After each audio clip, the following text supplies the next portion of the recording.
حضرت مولانا عبداللہ صاحب درخواستی حافظ الحدیث، بڑے صاحب اعمال انسان، کچھ مختصر سے وقت میں نے ان کو قریب سے دیکھا ہے۔ ایک دفعہ حضرت نے کہا کہ مجھے عمرہ کرنا ہے، اور وہ دن ایسے تھے کہ ویزے بند تھے، تو انہوں نے کہا نہیں مجھے جانا ہے اور مجھے ویزا لگا کے دو۔ تو ایک اکرام الحق خیری تھے ہمارے دوست ڈگری کے، وہ بھی یہاں کراچی میں کونسل خواہ، انہوں نے بہت منت سماجت کی، لیکن مولانا نے کہا جاؤ دیوانو میرے ویزے لگا کے لے آؤ۔ تو انہوں نے سوچا کہ ملنگ آدمی ہے بزرگ، کونسل خانے تک چلتے۔ کونسل خانے جب یہ لوگ چلے گئے تو وہاں اتفاق سے کونسلیٹ نیچے آیا ہوا تھا۔ اس نے پوچھا بار بار کیوں آ رہے ہو؟ انہوں نے کہہ رہے ایک بزرگ ہے مولانا عبداللہ درخواستی حافظ الحدیث ہے، وہ چھوڑتے نہیں، کہتے ہیں میرا ویزا لگاؤ۔ تو انہوں نے کہا لاؤ، ویزا لگا کے واپس لے آئے۔ میں خود موجود تھا اس مجلس میں نے مولانا کی یہ کرامت دیکھی۔ اللہ اکبر و کبیرہ۔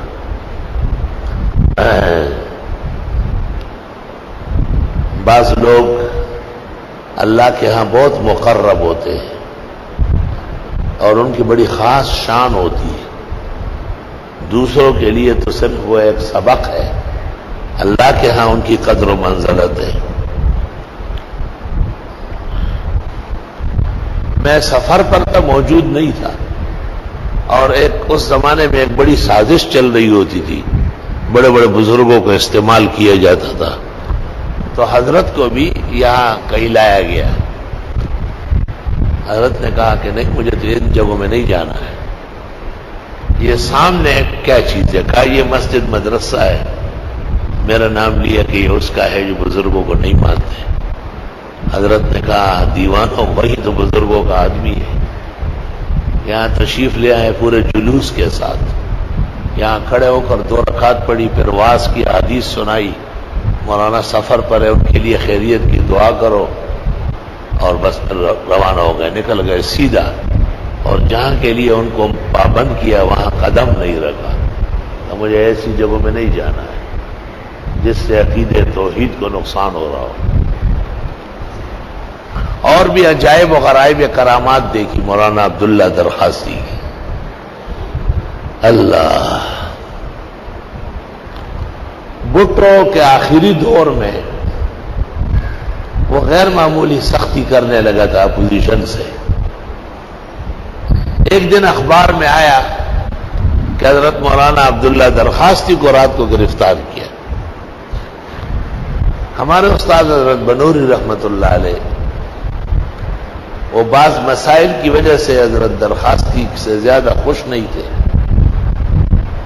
اور مفتی محمود کو شکایت بھی کرتے تھے، لیکن یہ جب سنا تو حضرت نے اعلان لگایا کہ پاکستان کی تاریخ میں بدترین ظلم ہوا ہے، اور حضرت مولانا عبداللہ درخواستی کو ناکارہ حکومت نے بلا وجہ گرفتار کیا ہے، اور سب طلباء مسجد میں جمع ہو جائے، دور حدیث والے ختم بخاری کریں، اور طلباء سپارے پڑھے، آیت کریمہ پڑھے، حضرت کے رہائی کے لیے دعا کریں۔ اور اس کے بعد جب ختم ہوا، استاد محترم محدث العالم شارح البخاری و ترمذی حضرت مولانا یوسف صاحب بنوری تشریف لائے، ممبر پر بیٹھے، خطبہ پڑھا، اور پھر اس طرح فرمایا مولانا عبداللہ اس جہان میں آخرت کیا ہے؟ وہ صحیح معنوں میں درویش صفات کا مالک ہے، وہ اپنے ساتھیوں کی وجہ سے جمعیت میں ہلچل کرتا ہوگا، وہ ان چیزوں کا نہیں ہے، وہ ہر وقت آخرت میں ڈوبا رہتا ہے۔ اور فرمایا یہ جو اس پر ہاتھ ڈالا گیا یہ آدمی بچ نہیں سکے گا۔ چنانچہ جب اس وزیر اعظم کو انتہائی سزا ملی تو حضرت بنوری فرماتے تھے یہ عبداللہ درخواستی پر ہاتھ ڈالنے کی پٹائی ہے۔ ہمارے مولانا کی ایسی زبردست اعتقاد تھا ان کے بارے۔ اللہ درخواست دنیا میں آخرت کیا ہے. اور بہت تعریف اور توصیف کی اور طلباء سے بہت دعا کرائی اور بس پھر وہ رہا ہو ہی گئے. 24 گھنٹے یا 48 گھنٹے رہے تھے، لیکن حضرت بنوری بہت خفا تھے. بار بار فرماتے تھے کہ ایسے کامل بزرگوں پہ ہاتھ ڈالنا اپنے آپ کو تباہ کرنے کے مترادف ہے.